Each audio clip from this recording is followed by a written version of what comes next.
கலிமா தொழுகையுடன் கவின்மிகு நோன்பிருந்து கனிவுடன் தக்காத்தை கொடுத்து நலமுடன் உடலும் பொருளும் இருந்தால் ஹஜ்ஜை முடிக்கணும் அடுத்து. நலமுடன் உடலும் பொருளும் இருந்தால் ஹஜ்ஜை முடிக்கணும் அடுத்து. தீனோரே கேளுங்கள், திருமறை வழி வாருங்கள். தீனோரே கேளுங்கள், திருமறை வழி வாருங்கள்.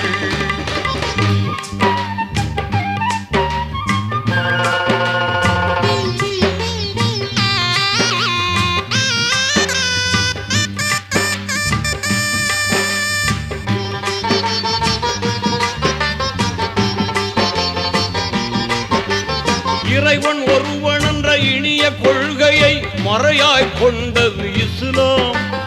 இறைவன் ஒருவன் என்ற இனிய கொள்கையை மறையாய் கொண்ட